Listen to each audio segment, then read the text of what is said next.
یہ واقعتاً اللہ کی ذات کا بڑا ہی احسان اور صد شکر ہے کہ ایسا مہینہ جس مہینے میں اللہ تبارک و تعالی نے نفلوں کا اجر و ثواب فرضوں کے برابر اور ایک فرض کا اجر و ثواب 70 فرضوں کے برابر جو ہے وہ کر دیا ہے۔ اس لیے میرے بھائی اس ماہ مبارک کے اندر جتنا ہو سکتا ہے ہر نیکی میں مسلمان کو بڑھ چڑھ کر جو ہے وہ حصہ لینا چاہیے۔ 2-3 مسائل آپ کے سامنے جو ہے وہ رکھوں گا۔ سب سے پہلا تو دیکھیے کہ اس ماہ مبارک کے اندر اللہ تبارک و تعالی نے ہمیں جو عبادت عطا کی ہے، فرض نماز تو پورے سال کے لیے اللہ تبارک و تعالی نے فرض کی ہے، لیکن ماہ مبارک کے اندر پورے سال کے علاوہ ایک عبادت جو اللہ نے عطا کی ہے وہ ہے نماز تراویح۔ نماز تراویح پر بہت سے لوگوں کے جو ہے وہ اعتراضات بھی ہوتے ہیں۔ بعض کہتے ہیں جی 8 پڑھنی چاہیے، بعض کہتے ہیں جی 20 پڑھنی چاہیے۔ اب صحیح مسئلہ جو ہے وہ کیا ہے؟ ہمیں 8 کا ثبوت کیسے ملتا ہے اور 20 کا ثبوت کیسے ملتا ہے؟ یاد رکھیے حدیث مبارکہ کے اندر پیارے پیغمبر صلی اللہ علیہ وسلم نے جو نماز تراویح پڑھائی ہے وہ 20 رکعت پڑھائی ہے، 8 رکعت نہیں پڑھائی۔ جو حدیث مبارکہ ملتی ہے کہ پیارے پیغمبر صلی اللہ علیہ وسلم آپ نے صحابہ کرام کو 3 دن جو ہے وہ با جماعت نماز تراویح کرائی ہے، چوتھے دن آپ نے نہیں کرائی، وہ 20 رکعت تراویح پڑھائی ہے، 8 رکعت نہیں پڑھائی۔ مسجد میں بیٹھ کر یہ آپ کے سامنے بیان کر رہا ہوں، منبر پر بیٹھ کر کہ اللہ کے محبوب صلی اللہ علیہ وسلم نے 20 رکعت یہ 3 دن جو نماز تراویح صحابہ کو پڑھائی ہے، وہ احادیث مبارکہ میں ملتا ہے کہ 24 رکعت، 4 رکعت عشاء کے فرض اور 20 رکعت جو ہے وہ نماز تراویح اور باقی 3 رکعت جو ہے وہ نماز وتر۔ جو حدیث مبارکہ ہے کہ ایک دن پیارے پیغمبر صلی اللہ علیہ وسلم تشریف لائے، نماز پڑھانے کے بعد آپ نے صحابہ کو 20 رکعت نماز تراویح پڑھائی، دوسرے دن بھی اسی ترتیب سے پڑھائی، تیسرے دن بھی اسی ترتیب سے پڑھائی، چوتھے دن جس خیمہ میں پیارے پیغمبر صلی اللہ علیہ وسلم جو ہے وہ تشریف فرما تھے، عشاء کی نماز پڑھانے کے بعد آپ اس خیمہ میں تشریف لے گئے اور آپ فجر کی اذان تک خیمے سے باہر نہیں آئے۔ صحابہ خیمے کے باہر کھڑے انتظار میں کہ آج بھی پیارے پیغمبر صلی اللہ علیہ وسلم ہمیں باہر تشریف فرما ہو کر جو ہے وہ نماز تراویح پڑھائیں گے۔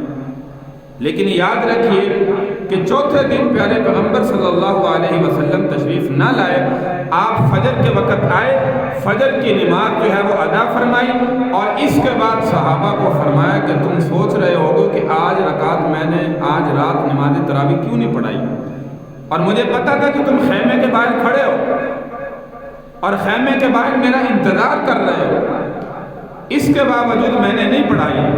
تو صحابہ نے پوچھا یا رسول اللہ کس لیے نہیں پڑھائی؟ تو حضور علیہ السلام نے فرمایا انی خشیت ان یکتب علیکم، اس ڈر سے نہیں پڑھائی کہ کہیں اللہ تبارک و تعالیٰ کی طرف سے نماز تراویح پر وحی نازل نہ ہو جائے اور یہ تم پر فرض نہ کر دی جائے۔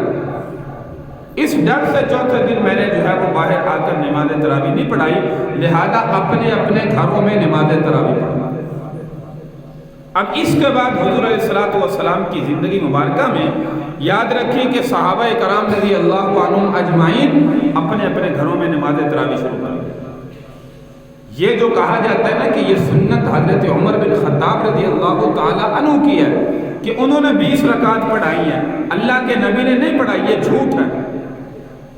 یہ 3 دن کی جو حدیث مبارکہ ہے پیارے پیغمبر صلی اللہ علیہ وسلم نے جو صحابہ کو پڑھائی ہیں وہ 20 رکعت پڑھائی ہیں، 8 رکعت نہیں پڑھائی۔ اب حضرت عمر رضی اللہ تعالیٰ کا نام کیوں لیا جاتا ہے اب یہ سمجھیے۔ پیارے پیغمبر صلی اللہ علیہ وسلم نے فرمایا کہ تم پر یہ فرض نہ کر دی جائیں، میں نے اس لیے نہیں پڑھائی، تو صحابہ اپنے اپنے گھروں میں کوئی مسجد میں انفرادی طور پر جو ہے وہ پڑھنے لگے۔ حضرت ابو بکر صدیق رضی اللہ تعالیٰ کا دور خلافت آیا، اس کے بعد حضرت عمر بن خطاب رضی اللہ تعالیٰ عنہ کا دور خلافت شروع ہوا.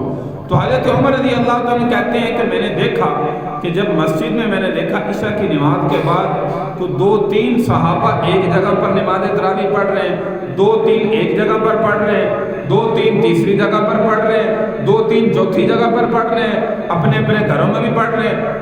تو حضرت عمر رضی اللہ تعالیٰ عنہ نے تمام صحابہ کو بلایا، جمع فرمایا اور فرمایا آج کے بعد ابی بن کعب رضی اللہ تعالیٰ عنہ یہ نماز تراویح مسجد نبوی میں پڑھائیں گے اور اس کی امامت میں سارے صحابہ جو ہے وہ نماز تراویح جو ہے وہ پڑھیں گے. 20 رکعت تو اللہ کے نبی نے بھی پڑھائی تھی اور 20 رکعت کی صحابہ پڑھتے رہے. اب یہ 8 رکعت کہاں سے، یہ بات میں آپ کو جو ہے بتاؤں گا، پہلے یہ سمجھیے. تو حضرت عمر رضی اللہ تعالیٰ نے فرمایا کہ آج کے بعد جو ہے وہ 20 رکعت پڑھی جائے گی، مسجد میں با جماعت پڑھی جائے گی اور سارے صحابہ ایک امام کی اقتداء میں پڑھیں گے. تو صحابہ نے فرمایا کہ یا امیر المؤمنین، پیارے پیغمبر صلی اللہ علیہ وسلم نے تو جو ہے وہ ہمیں اکٹھا جو ہے وہ کرنے کا حکم نہیں فرمایا. تو حضرت عمر رضی اللہ تعالیٰ نے فرمایا کہ میرے صحابہ پہلی میری بات جو ہے وہ یہ سمجھو. فرمایا کہ حضور علیہ السلام چوتھے دن ہمیں پڑھانے کیوں نہیں آئے تھے؟ صحابہ نے فرمایا اس لیے کہ اللہ کے نبی نے فرمایا تو تم پر فرض نہ کر دی جائیں، اللہ کی طرف سے وحی نہ اتر آئے. فرمایا ان میں بھی موجود تھا یا نہیں؟ تو صحابہ نے فرمایا امیر المؤمنین آپ بھی موجود تھے، انہی صحابہ میں موجود تھے، اللہ کے نبی نے آپ کے سامنے بھی فرمایا تھا، ہمارے سامنے بھی فرمایا تھا. تو فرمایا کہ اللہ کے نبی اس وقت یہاں پہ موجود ہیں. تو صحابہ نے فرمایا دنیا سے پردہ فرما گئے. فرمایا اب وہی نازل ہو سکتی ہے؟ صحابہ نے فرمایا امیر المؤمنین نہیں ہو سکتی. اب فرض ہونے کا ڈر ہے؟ صحابہ نے فرمایا امیر المؤمنین نہیں ہے. تو فرمایا آج کے بعد اسی وجہ سے میں کہہ رہا ہوں جیسے یہ پہلے اللہ کے نبی کی سنت تھی، اس وقت بھی یہ سنت ہے، لیکن جو ہے وہ آج کے بعد با جماعت جو ہے وہ نماز تراویح جو ہے وہ پڑھی. فرمایا اللہ کے نبی کے اشارے کو میں سمجھ چکا تھا. فرمایا امیر المؤمنین آپ جو ہے وہ اللہ کے نبی کے قریبی ساتھی ہیں، آپ زیادہ سمجھتے ہیں، آپ نے جو ہے یہ حکم جو فرمایا ہے یہ بالکل صحیح فرمایا ہے. آج کے بعد جو ہے وہ با جماعت نماز تراویح جو ہے وہ پڑھیں. تو دیکھیے حضرت عمر رضی اللہ تعالیٰ نے شریعت میں کوئی اضافہ تو نہیں کیا اپنی طرف سے. 20 رکعت تو پہلے بھی تھی، 20 رکعت اب بھی ہیں، لیکن یہ کیا کہ جو علیحدہ انفرادی طور پر پڑھ رہے تھے حضرت عمر رضی اللہ تعالیٰ عنہ نے سب کو جو ہے وہ جمع فرما دیا.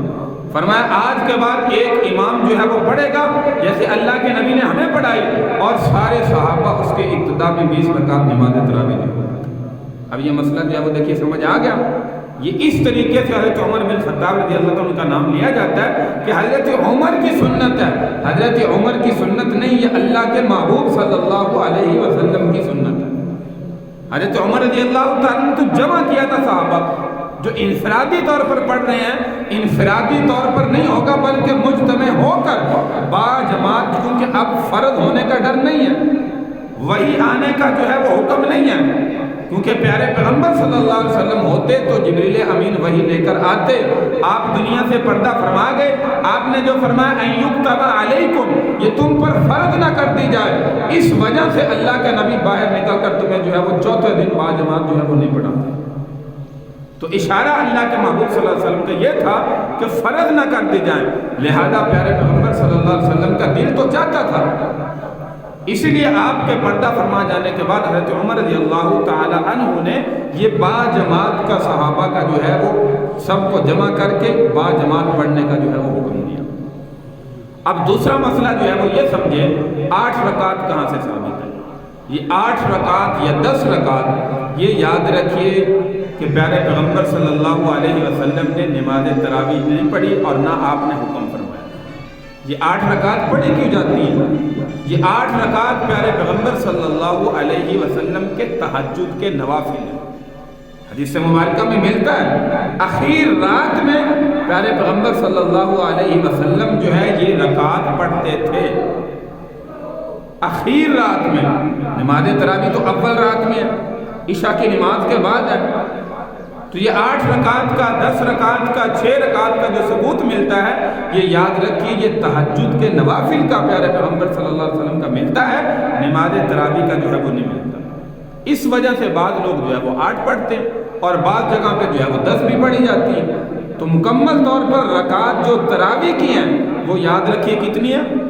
20 جو سنت مؤکدہ کی حیثیت ہے۔ فرمایا اللہ تبارک و تعالی نے رمضان مبارک کے مہینے میں دن کو روزے فرض کیے اور رات کو سنت مؤکدہ کی حیثیت سے تراویح جو ہے وہ تم پر مقرر کی گئی۔